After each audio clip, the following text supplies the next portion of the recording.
Welcome to this episode of Level with Emily Reese, featuring a conversation with composer, bandleader, and drummer Dom Palombi about his new album from his band, Game Night Volume 2. It features about twice as many musicians as the first album and definitely kicks things up a notch. The band, they bring the funk, they bring the insane musicianship for sure. And it was pretty fantastic to get caught up with Dom and hear this new album. Join us on Discord. That link is down in the show notes. Don't forget to subscribe to this YouTube channel. And we don't put music in these YouTube videos for copyright reasons, so you got to listen to the audio version for that. And yeah, find us over at Patreon at patreon.com/level. All right, here is Dom Palombi talking about his new album, Game Night Volume 2. Volume 2. For folks that don't know, I have more than one Game Night album out now. The first album started back in 2020 during the pandemic. That was like a big thing that kicked off my whole inspiration to VGM. After that album came out, Game Night, the band, my band, Dom Palombi's Game Night, had a lot of opportunities to perform at all different sorts of events, conventions, and that sort of thing. And then through the midst of all that, a lot of people were saying, "Hey, Dom, what are you making the second Game Night album?" And I was like, I'll think about it.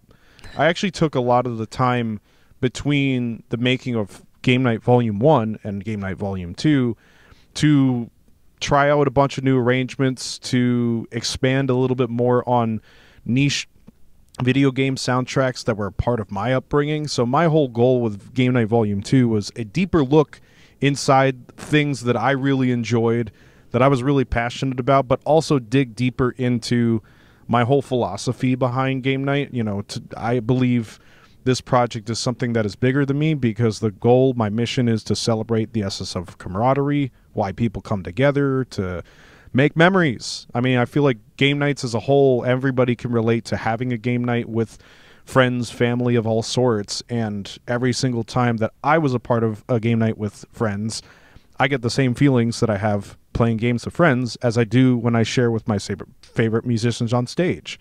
So I wanted the second album to be, you know, well, how do I one-up myself after a great album? You know, that's the real challenge of, like, I guess I'll do a few more tracks. I guess I'll bring in a bunch of more people. And the first album had about 16 or so people. The second album has 35 people total. Wow.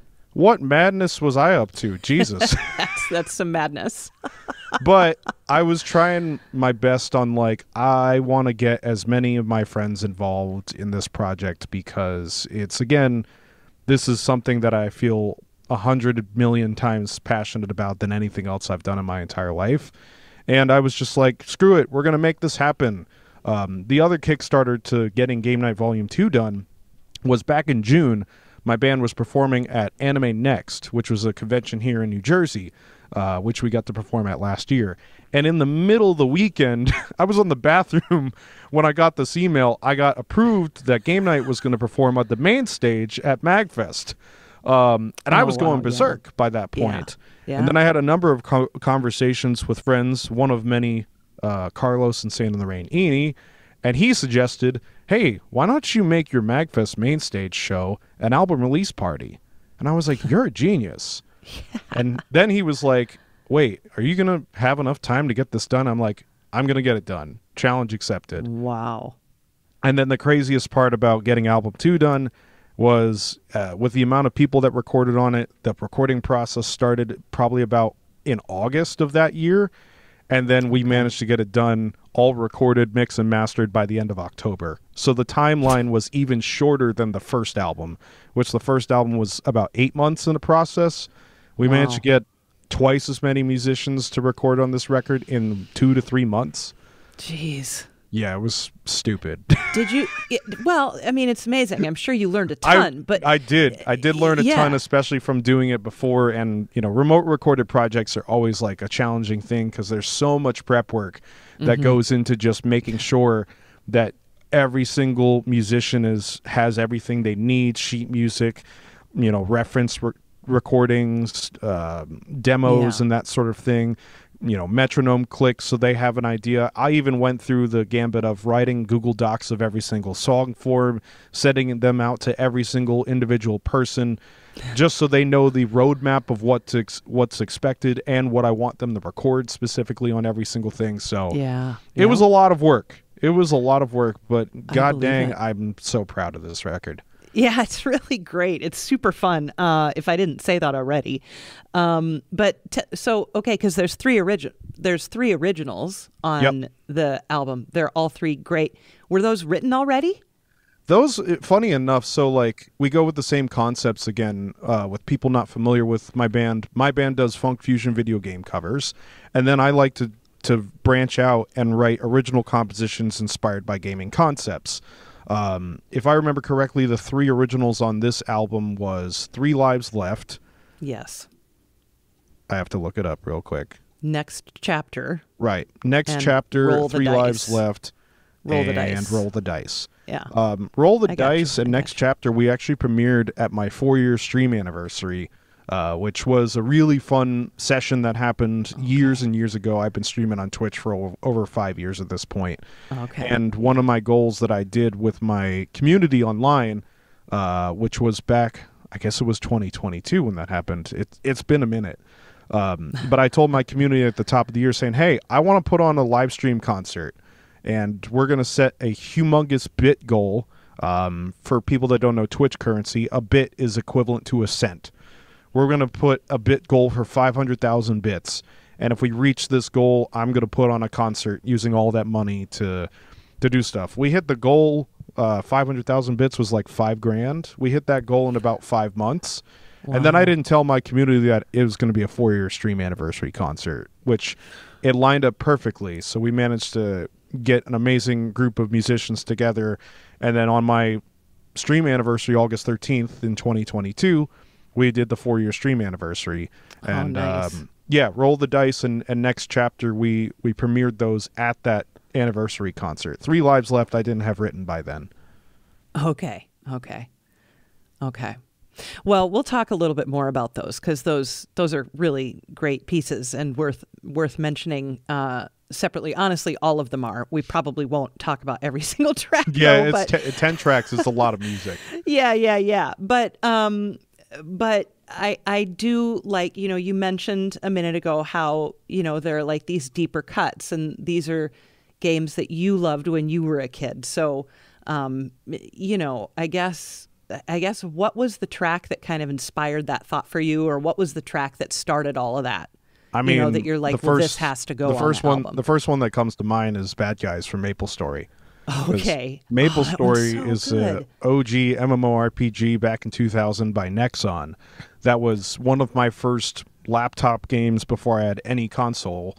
I got into the game because an acquaintance of mine that used to live in my neighborhood, I visited his house one time and we started playing on his computer, and I was like, this looks cool. I'm going to download this and start playing.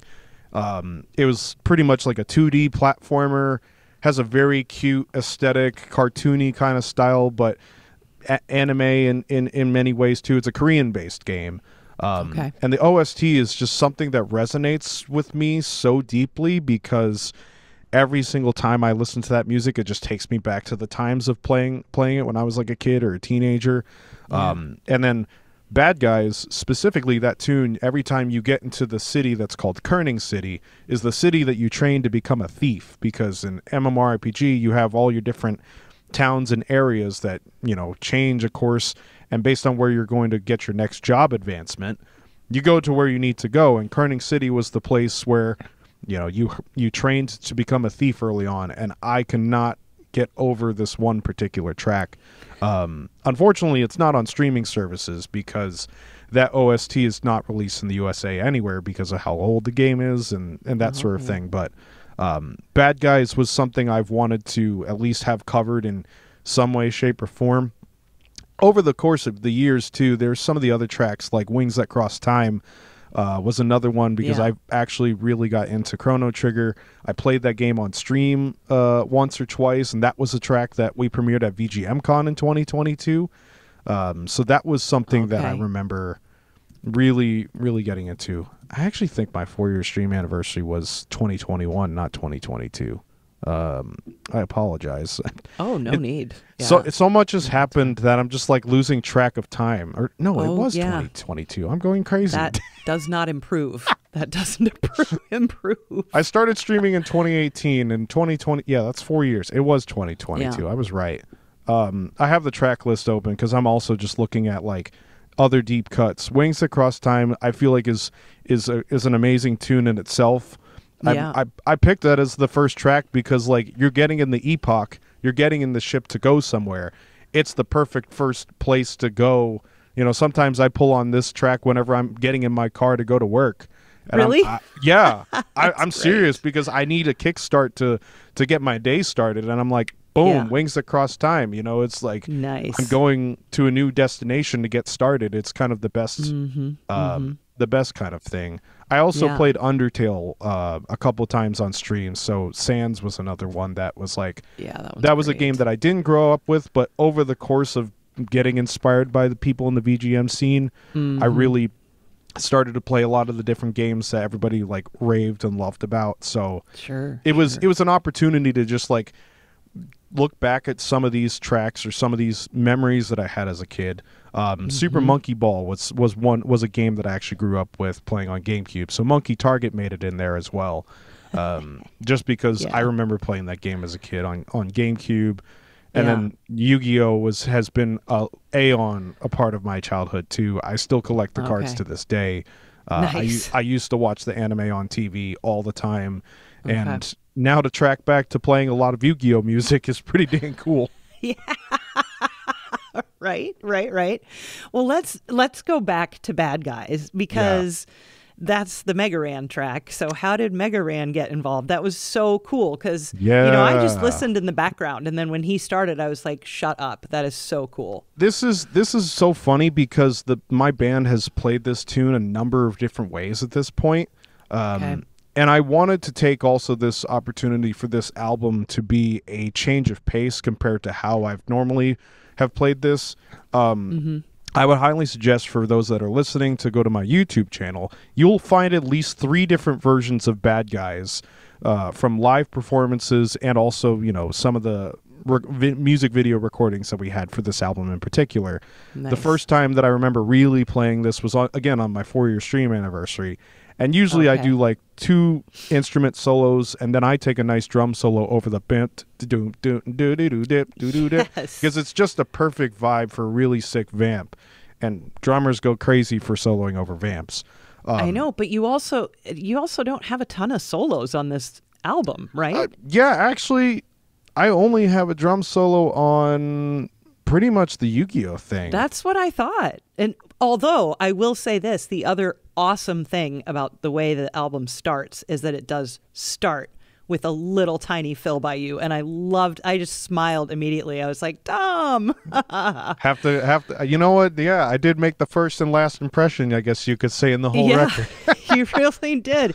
But back to the solo in that, I was like, oh my gosh, is this the first drum solo? And so I wrote down drum solo finally in Yu-Gi-Oh track, you know? Yeah. And I didn't mean that as a criticism. I thought that was actually kind of cool. It was a really fun payoff. I didn't realize that either, in all honesty, because you would think a drummer leading a band like this, I'd give myself a bunch of drum solos, but no. That would be a very drummer band leader thing to do, yes. But I also was like trying to... My band has so many unique arrangements at this point from us playing so many, you know, so many gigs and that sort of thing, that it was really hard to pick a track list for the second album that flowed really well, that made sense, but also I also had to think of like, okay, what were some things that I've been wanting to get on record for a while that have been meaning to get in that kind of thing. So purposely, I guess, I picked a lot of stuff that didn't have drum solos in it. Going on the Bad Guys note, I've always done that with the drum solo before, but then I was like, how can I, get something a little bit different? And I remember actually I performed with Mega Ran at PAX East a couple years ago, and I showed him this tune. I was like, hey man, do you want to rap over this sometime? And he was down. So this was something that I've kind of had in my back pocket for a while. Yeah. And then when I was starting in the process to get this going, I was like, hey, man, it's time. Are you good to throw some stuff on this? And he was like, yeah, send me the track.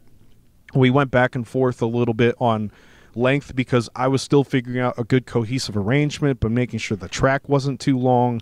Sure. The kind of the beauty of this particular arrangement with his rap is when it gets to that almost that more broken down section with the piano that's doing ba do da dee. I'm kind of doing a drum solo behind him. When I first recorded it, I just had like, you know, a rough little like drum solo ish thing, but he was, you know, building it up, and then I started to add more keys layers to it as well. Shout outs to the Super Guitar Bros and Charlie Rosen on that too, because that was the first time I got to work with Steven and Sam from the Guitar Bros. Amazing players. Charlie, I've gotten to work with him a number of times. He's a bad MF. I mean, man. So like, that was bass player and band leader of his own, right? Yeah, the Bad Guys, I saw this as an opportunity of let's do something different, but also let's take this tune and try to curate it as close to the original. The original OST really featured acoustic guitar, organ in the original recording, so I wanted to make sure that the instrumentation was really close to that. So it was just the Super Guitar Bros acoustic guitar, bass. I played all the keys parts and the drums. There's no horns or anything on that. Because again, I had a specific, you know, image of this is the feelings that I had when I played this game. I wanted to do something as close to that as possible. Yeah. And then Megaran rapping about being a thief. What more can you ask for? So good. So good. Yeah, what more can you ask for, indeed? Well, let's talk a little bit about the originals. Let's just do them in order. Roll the Dice is the one that comes up first. And that has Zach Zinger on it and Adam Neely. So Adam Neely plays the bass, Zach plays alto sax and iwi, which is electronic wind instrument. So, you know, talk about that track, Roll the Dice. Also on this track as well is Joe Edson on guitar and Josh Vasquez on baritone guitar.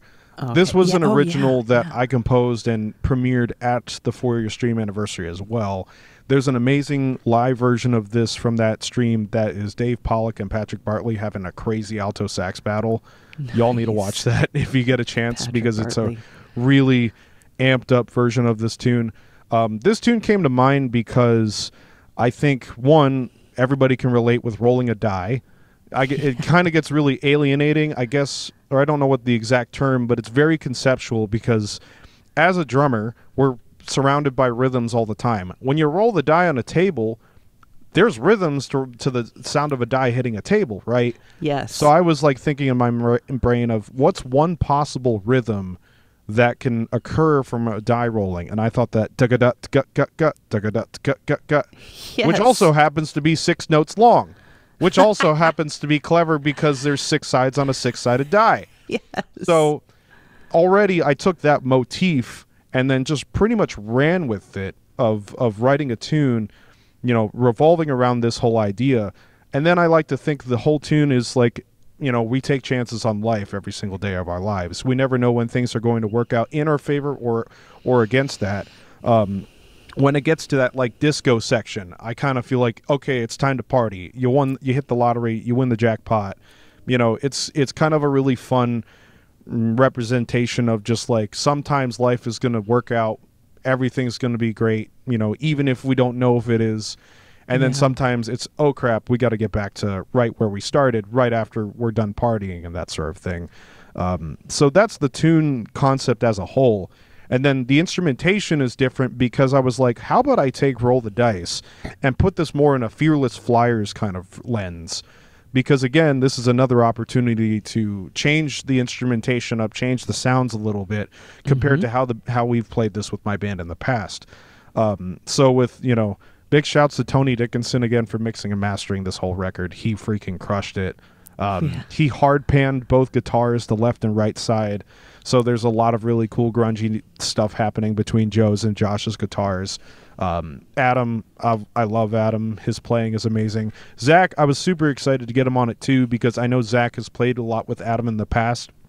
I've gotten to record with Zach on other people's albums. My friend Chris Williams has this great album from his Red Line Arsenal stuff, and I've gotten to record some stuff with Zach through that. We've also played a gig together with Chris's band back in the day. So I knew in the back of my brain, I was like, I want to get Zach on at least something, because one, I wanted to change it up. I wanted to get a different saxophonist and just to have a different voice. For me, it's always a fun challenge and a fun opportunity to bring in somebody new or just try something different, because I feel like it'll take the music in a different way that I don't know what's going to happen. And Zach's a killer player. Yeah. So the trading between Zach and Adam has a really, really unique effect too, because they're doing a similar thing like how Pat and Dave were doing from the live recording that we did from my 4-year stream anniversary. But yeah, that tune has a little bit of a fun vibe to it. It's got that Motown bridge that's just like, bringing things back home. And yeah, that's just a really fun tune. Yeah, it is. Next Chapter is also an original. That's got Carlos Eni and Saint in the Rain music on it, and Videri, the Videri String Quartet. So yes, that's a really cool piece. This is a really special one because this was actually during the time when Carlos announced he was retiring from VGM for the short period of time until he came back. Yeah. But at that moment in time, I messaged him. I was like, "Hey, man, I'm gonna write you an original," just because he didn't really want to, do as much VGM stuff as he was doing at the time. And I was like, "I'm gonna write you an original. We're gonna keep doing stuff together." So this was another one we premiered at the 4-year stream anniversary that I also wanted to eventually have recorded. And I always had Videri in mind to have strings on us. Also, who played on this, I believe Tony Dickinson played fretless bass on this. Joe Edson also played guitar on this as well, and then Trevor Gomes on piano. I love Trevor. He's such an amazing human being, an amazing keyboardist. A lot of people were actually telling me this is one of their favorite tracks off the whole record, which is very heartwarming to me, saying that my music, my original music is making moves. I'm losing my train of thought, but this was something that I wrote really flowy, and I don't know, I guess I like to think of open world RPG kind of vibes. Yeah. I didn't have any particular inspiration behind this, but this was just one different piece that I came up with at the time, and I've sent back and forth with Carlos. He helped me out on some parts here and there. And sheesh, I mean, Eli Bishop took this and wrote some amazing string parts to it, and then it's just yeah, I love this piece. It's such a unique, different thing. We don't get to play it too often, but it's something that I feel like is, it's a perfect representation of, opening one door, closing another. You start from somewhere, you end somewhere else, and giving yourself an opportunity to try something different. Yeah. And Carlos, oh my God, he just, I love that guy. He's the good. best. So good. He just kills it. And then 3 Lives Left. And that has Ryan Devlin on tenor sax, Tony Dickinson on guitar and bass. Yep. I think he solos on guitar, right? Yeah, he has some guitar fills and that sort of thing too. Dave Pollock is also playing alto sax on this as well. This is probably my favorite original that I've composed in a while. Because I think people can relate to the feelings of playing games that have 3 lives. The whole point of this tune is, you lose a life, the music increases and gains intensity, or increases in speed and gains intensity. So it's in a way, my first initial thought was, this could be some let me start that over. This could be some long boss fight of some sort. But in a way, the more and more we've performed this tune, we got to premiere this at my main stage show with Game Night at MagFest, and this was the best time we ever performed it. Nice. Where it's more so the feelings you get when you lose a life every single time. And, it's almost kind of like the first life you lost, okay, I understand, I made that mistake, I won't do that again. The second life you lost, you're like, oh crap, maybe I won't do that again. When you have 1 life left, excuse my French, oh shit, You know, it gets to that point where it's just like, you have one life left. What are you going to do? Right. It puts you in that situation of, okay, it's going to get chaotic. You might not make it out. You might not know what it's like to, you know, and that sort of thing. And I really wanted to captivate that in kind of a full song form. I guess, you know, I'm a little biased, but I love how much the ramp up energy goes from this piece, especially when you get to that gear shift from the second to last life. It's something that amps me up and gets me hyped up every single time. And in a way, it's you know, I just get pumped up from listening to it, because it's just like, yeah, I wrote this and I'm like truly proud about it, but I think it's also feelings that anybody can relate with. Even if you don't really play games, you know, the thoughts of, you have one life to live. What are you going to do with it? Are you going to live it to the fullest, or are you not going to make the most out of the time you have while you're here? You know, it kind of gets really deep in ways, because then it just reminds me of, yes, I am giving this my all. I want to be giving it my all. And this has been my motto this year, is to like really give everything my all, regardless of whatever I try to do. Nice. So this tune is something that means a lot to me deeply. Ryan Devlin's solo is the most ridiculous solo I've ever heard. Hashtag wrong notes only is what they say, what Ryan and Dave say a lot. Because his way that he plays, I specifically told him, like, hey man, I want you to play like you're about to lose your life. I want you to play like you're fighting a boss and you're getting scarred up. You know, especially when all the layers start to really add up with, you know, what Tony's doing. Tony was like, how metal do you want to go on this dumb? I was like, can we, you know, yes, but maybe like find a nice middle ground in between. I didn't want to make it too heavy metal, because knowing Tony, he can take things, you know, to metal places and beyond. But I felt like we found a really sick balance of keeping this like really grungy, fusiony rock kind of thing that, you know, starts one place and then, you know, you make it out in the end, and then you can continue to play the game, or you die and you start all over. Right. And then you listen to the track again because you lost or something like that. But yeah, this one's one of my personal favorites. It's, you know, hands down of the whole album, it's probably one of my favorites on the Yeah. We're going to come back to it, but you mentioned that maybe some exciting things are coming for the band, and I'd love for you to talk about that. And also, you have a panel coming up too. Yeah. This has been a crazy couple years, I have to say. Things have ramped up quite a bit. If I remember correctly, at this point, Game Night last year had about 15 or so performances. My goal the last couple years was, we premiered at VGMCon back in 2022. I think at MagFest as well, we premiered at the Belvedere lobby. And then we did a few live stream things here and there. So I was like, I'm going to make 2023, you know, a year where we really get to do a lot more shows. Thankfully, you know, we got to perform at VGMCon again. We got to do Anime Next in New Jersey. We did another small con called KogaraCon in Edison, New Jersey. I've been affiliated as staff for this great organization, VGM Jam Sessions NYC, which is a video game music jam session that's been going on at this place called OS NYC, which has been really, really fun. Game Night has gotten to be the house band there for 3 shows last year in support of that. So it's just like the band has gotten so many really cool opportunities just last year. I'm still reeling from this year, because this year we played at the MagFest main stage in 2024 for the second album release show. I kid you not, my band just played at an NHL hockey game for the New Jersey Devils in celebration of their video game day. Nice. That just happened. How that happened, one, I'm making a whole YouTube vlog, gig vlog of this.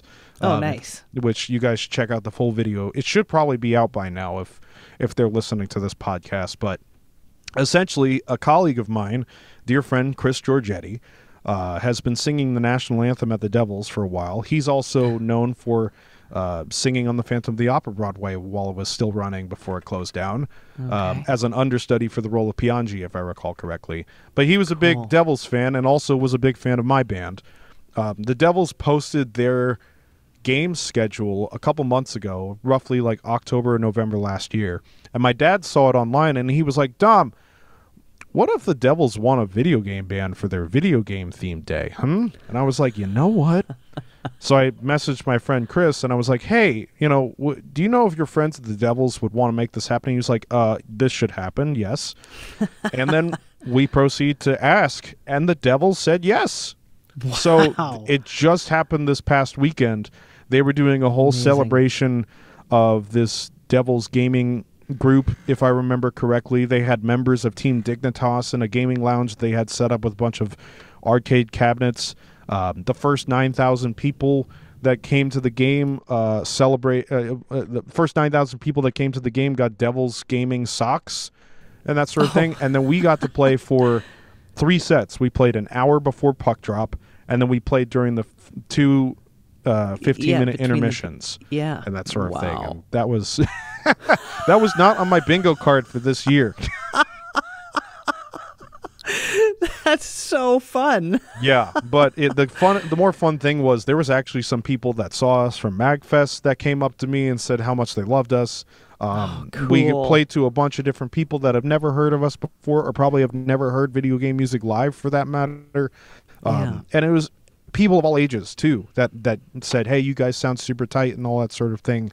So that was something that was really cool. And then on top of that, my band's playing for the 20th anniversary concert at PAX East in a couple weeks, which is really exciting. Nice. I actually probably think it's next week. Yeah, between my band, Game Night, Videri String Quartet, Insane in the Rain, the 3 of us are like the main stage acts for this 20th anniversary concert that PAX is putting on. Fantastic. And then we're also going to be featuring a lot of previous performers like Mega Ran, 88-Bit, Jarrow, Scottoon Network. So we're planning this whole big show. I've been going to PAX East since 2017, and that was like the first con that hit me to any video game related things whatsoever. So if it wasn't for that con, I wouldn't be talking to you right now or doing any of the things that I've been doing. So it's another full circle moment for me to get to celebrate that, which is crazy. And then I'm going to be at VGM Con, not playing with my Game Night band, unfortunately. But I am going to be hosting a panel called The Ins and Outs of a VGM Band Leader. And I'm really excited about this because this is something that I guess is something I really resonate with as of late. Getting a chance to, talk about my experiences. I'm going to be joined by my good friends Carlos Eni, Chris Williams, Tony Dickinson, and Eric Laddish. They're all great band leaders of their own sort. So we're all going to kind of have a really fun discussion panel about, what to do as a band leader, what not to do, our previous experiences, and, just kind of get deep into what makes sense of all this nonsense of how does it work? How does one get gigs?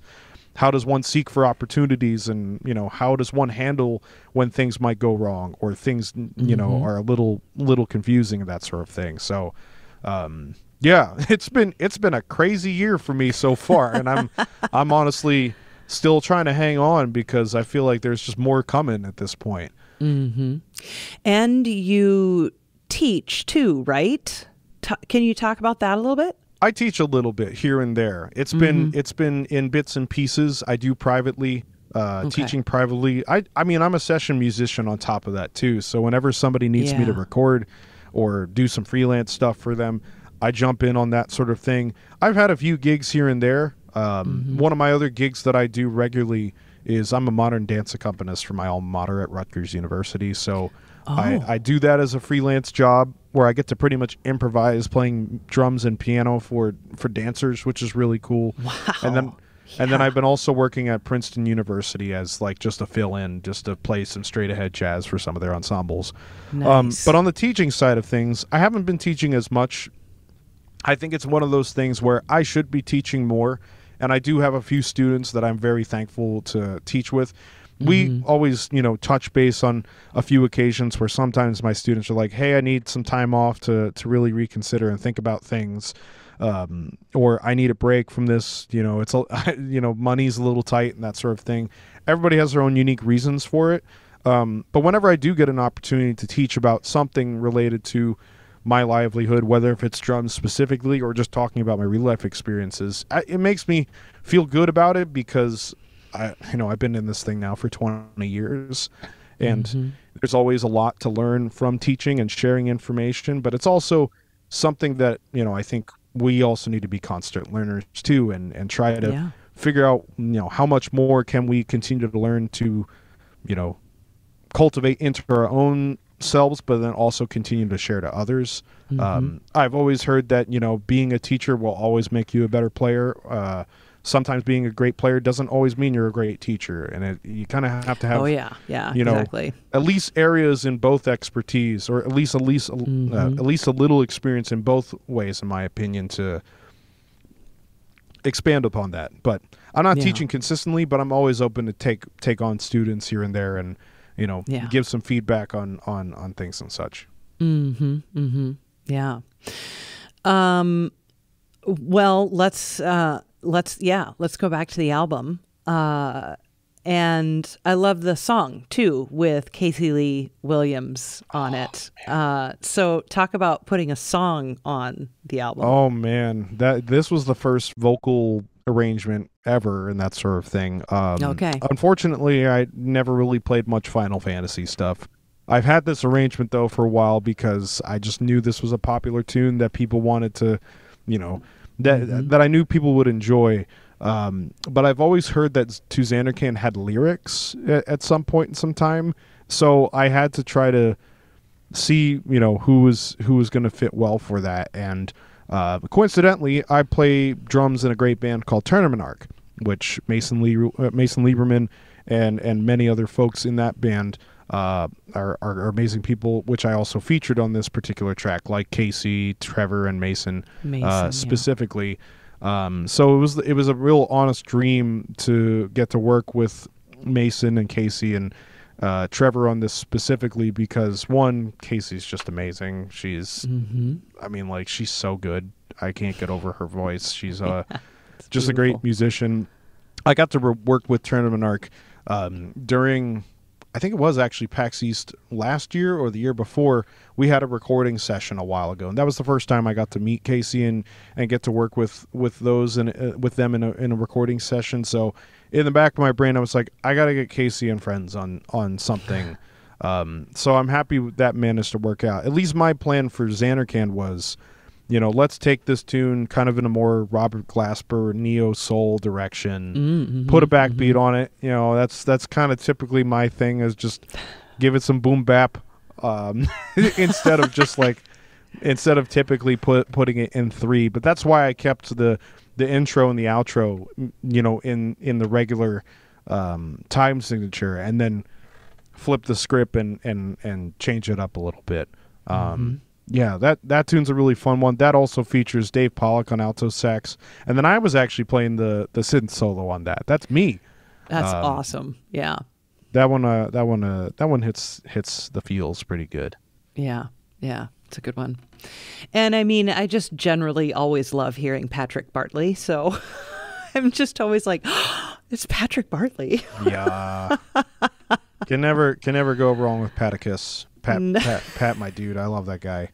What an amazing musician, amazing human being. He's somebody that resonates with me so much, as he's again somebody that always gives it his all. Specifically, the Ain't Nothing Like a Funky Beat track.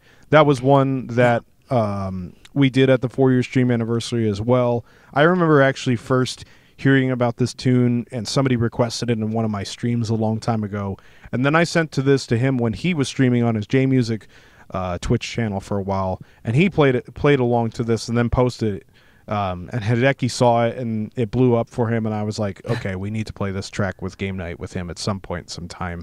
Yeah. Because it's also just one of those things where the game, if I remember correctly, Lethal League Blaze, is a mixture between Pong and Super Smash, because you're these characters that are actually hitting a ball across the screen, and if you get hit with the ball, you lose a life and that sort of thing. So it's a really unique thing. But the OST, Hideki's a legend.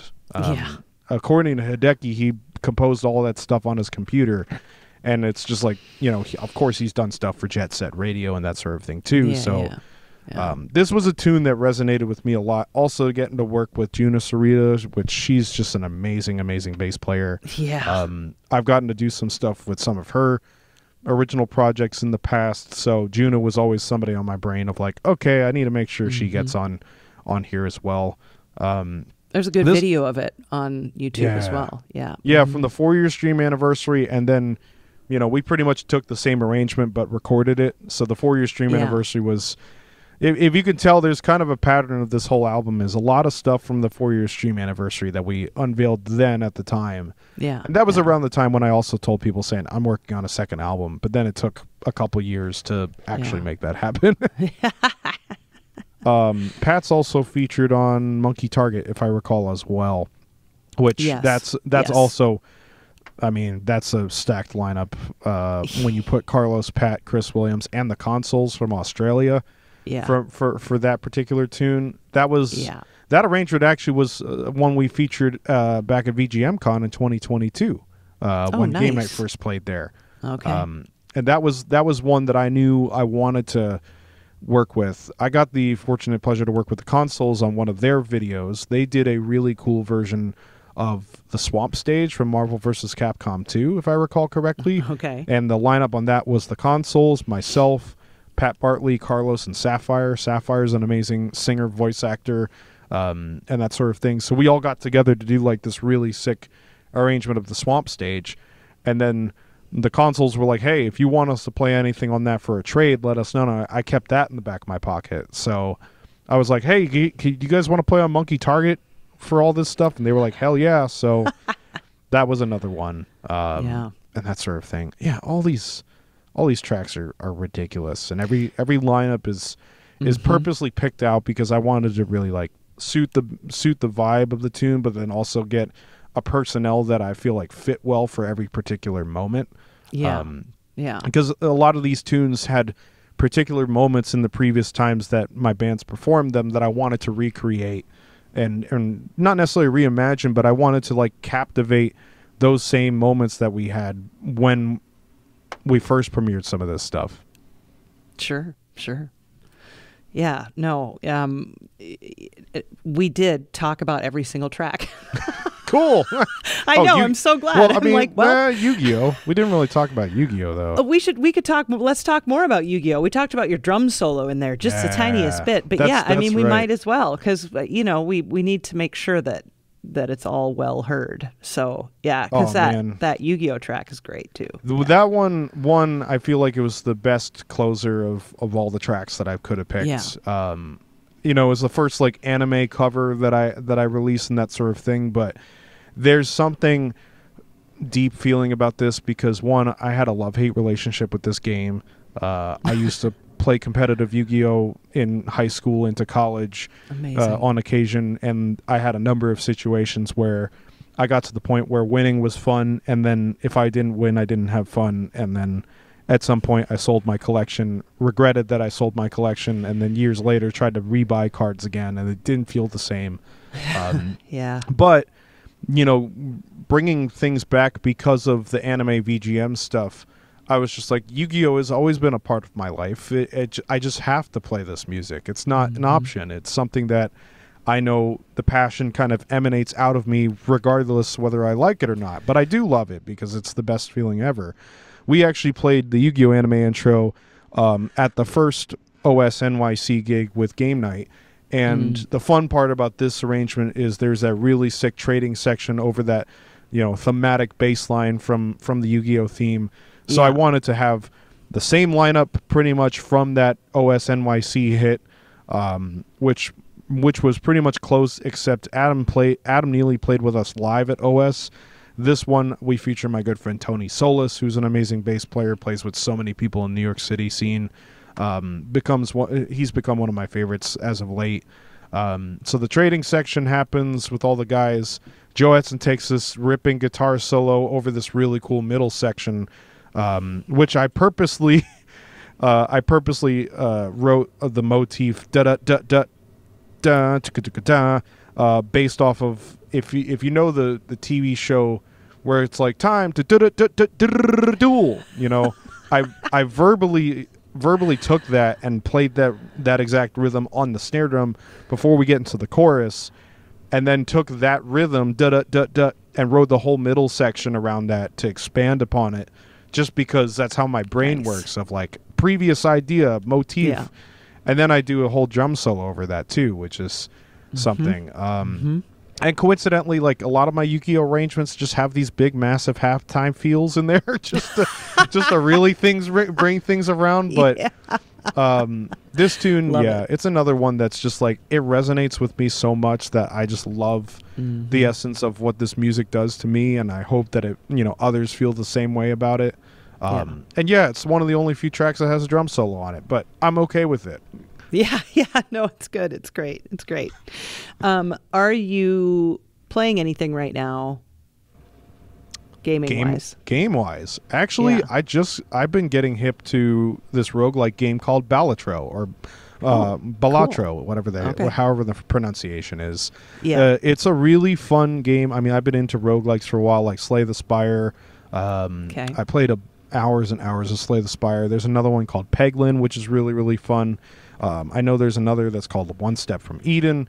Balatro, essentially, you can think of this game as a mixture of Slay the Spire meets poker, but you're using poker mechanics to make high scores. Cool. Essentially, you get X amount of cards in a hand, let's say 8 cards. They're all from a 52-card standard deck, and you have to meet a ante of, let's say, 300 chips, and you have 4 hands. You are given cards in your hand to essentially play up to a 5-card hand, and then you have to score as many chips as you can within X amount of hands. And then there's a bunch of other outside variables, like you can get jokers that sit outside of your deck to upgrade stuff, or to give you more towards your score, such as your chips or your multiplier. Every single kind of poker hand, you can actually upgrade different levels. So if you play a 4 of a kind, more often than not, you can have options to upgrade, a 4 of a kind hand for it to score later on, because the scores just get higher and higher and higher the more you progress in the game. The OST is the coolest thing ever. It's only about 5 tracks. The main theme is in 7/4, which is like so freaking cool. I got hooked to this instantly. I already posted a solo cover, my first solo cover. Cool. Of the Balatro main theme, and it's kind of blowing up on YouTube right now as we speak. Nice. Because the game had just come out just a couple weeks ago. From what I know, it's sold over 500,000 copies already, which is amazing. And the game is just beautiful. It's got this really trippy yet chill 8-bit kind of vibe. Nice. It's just like a perfect game if you want to think a little bit, but then you just want to relax and that sort of thing. I've been pouring hours into that. Cool. Also, being a trading card game junkie, I've been playing a lot of Marvel Snap. Nice. Okay. Which is free to play. It's actually really fun because it's pretty much a simpler version of Magic / Hearthstone, but it's in the world of Marvel, of all the Marvel heroes and villains. You're given a 12-card deck. You get X amount of energy per turn, and you have 6 turns total to play a few cards between 3 locations, and then at that point, you have to try to get the most power out of 2 of the 3 locations to win the game.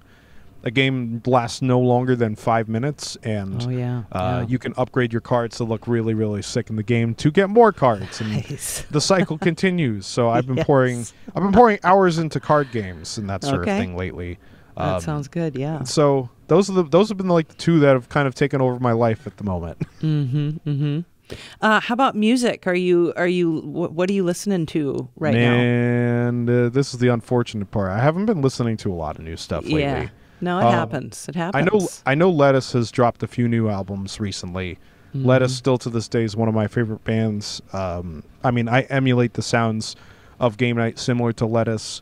Off the top of my head, I guess I've just been listening to other video game music stuff. I'm gonna pull up my Spotify and see what I've had on repeat, other than my own record for at least trying to get streaming services and stuff up. I got to do a track with Split Screen. So Split Screen's another jazz fusion band that dropped some stuff off. I did a cool double drum thing with Split Screen and 8-Bit Music Theory, who's the drummer for Split Screen. Cool. I got featured on a track of theirs from their album. Carlos put out a really great OST to Tyree and Cuthbert, Attorney of the Arcane, because that game's officially out.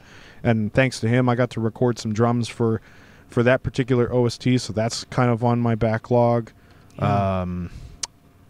Man, unfortunately, not a whole lot else. Yeah. Not that I need to get better at listening to more music and that sort of thing. I guess I'm also just currently on the phase of I want to keep supporting my friends that are also making really cool music. Like definitely. Rob Kovacs has an amazing OST from this game called Stray Light that he did. The best. It's like it's such a sick soundtrack. Yeah, it's such a cool soundtrack from that particular thing. Mm-hmm. I'm trying to see who we else. did a thing about it. You should listen. I have listened that you should to listen to, Dom. No. I have listened to it. I love Rob. He's the best. Yeah, no, he's amazing. Man, I wish I had more stuff. I don't know if Snarky Puppy put out some new things either, in all honesty. I'm not sure. I've been pretty bad at keeping up to date with what's current in the pop music scene and that sort of thing. I guess it's just because my passions right now have been so video game focused that I've kind of zoned into that too much in ways that I'm always curious to see what other OSTs exist or what other things. So I think I need to get back into, I mean, anytime that I'm driving to the Princeton gig, I always put on like Sirius XM 67 to listen to real jazz, because I'm like, okay, I need to get back in the zone of a jazz drummer and listen back to like some OG recordings of, Elvin Jones, Art Blakey, or, some of my heroes, just to remember being like, okay, this is what it feels like to play this kind of gig, not backbeat funk stuff, right? Right. So I kind of based on whatever gigs that I'm doing, I kind of prepare myself to like listen to whatever kind of music that I'm going to do to make sure my head's in the right space, so I can bring that side of my playing out again after not doing it for a while. I'll get back to you on that. I need to listen to more stuff.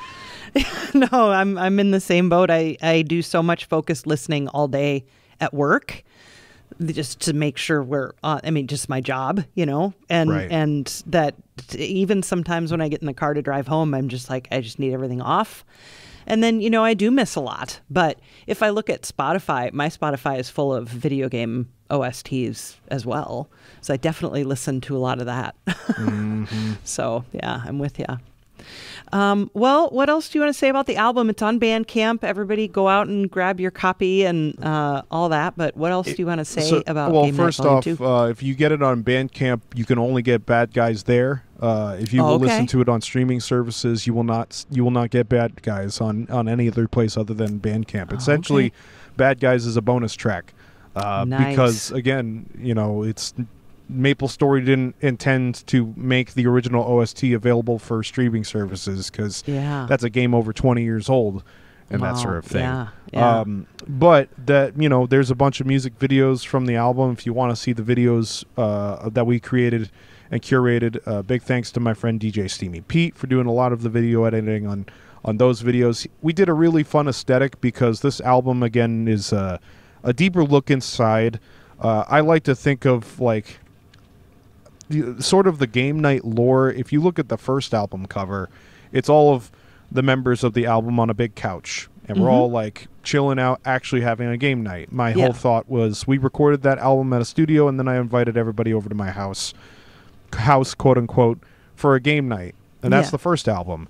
I like to think the second album is a similar thing, where we went to record the album, come back to the house, but then what happens is I turn on a game system, we all get sucked into the game, and now we're fighting a demon to get out.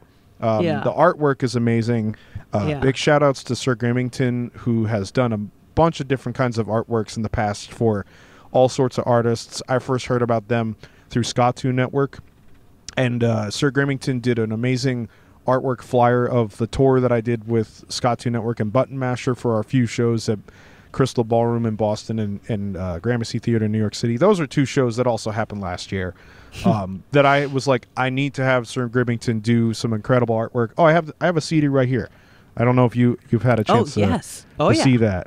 But I love this album artwork more so because this is connected to my 3 Lives Left original concept. It's the feelings of just like fighting to get out, to get back into reality and that sort of thing. And then there's a lot of like really cool, fun Easter eggs on the back with just like some of the other, items from the different games. The egg from Chrono Trigger, the mushroom from Maple Story, the banana for Super Monkey, and that sort of thing. Cool. So the album artwork is like something that also was like deeply thought about, but I guess it's the fun aesthetic of the whole quote unquote hypothetical world that I established for this concept album, that it really like ties my love into it all. And again, getting a bunch of amazing people. Like, I can't thank every single person enough for putting in, however many. There was 35 total people on this record to get all the tracks to where they are today. And I guess my big goals of lately is just make as much music with as many amazing friends as much as I can. And I'm really blessed and happy and thankful that I've made so many amazing friends over the years to get to share these moments and make music with. A lot of love was put into this one. Yeah. A lot of love was put into it. Yeah, and you could stream it anywhere. It's all over the place. The YouTube videos are the place to see the videos and that sort of thing. I would even say, if you all get a chance, watch the MagFest main stage show on my YouTube channel, because that was one of the coolest shows of my life so far. Nice. We played to about like over 2,000 or so people on a Saturday afternoon, celebrating the release of the album, and I had probably the biggest configuration of game night to date. Nice. That was 4 horns, 2 guitars, 2 keys, bass, and drums. That was 10 people just for the main band, and then throughout the whole course of the show, I brought in special guest after special guest. Sure, yeah. I think there was like about 16 or 17 people on stage at a certain point in time. Wow. So that was bonkers. Yeah. But it was it was another moment where I was just like, this is everything coming back full circle. The last 5 years of my life was in that 1 hour of what happened at MagFest, and it's a memory. It's something I will never forget for the rest of my life, because it was the happiest I felt in years. Oh, that's so great. Well, it's so exciting, all the wonderful things that are happening with the band. The album is great. I look forward to seeing you at VGM Con and the panel. And it's been wonderful to get caught up and hear new music from you. Can't wait to hear what's next. So thanks so much for having me, Emily. It's good to be back. I appreciate you taking the time to chat about stuff. And hey, thanks everybody for listening. Keep supporting the Level with Emily podcast. She didn't pay me to say that. I did not. It's true. No, but seriously, thanks again. It's been a crazy year, and I'm just looking forward to doing more awesome things. Keep doing awesome stuff, y'all. We need to keep doing some cool stuff. That's exactly right.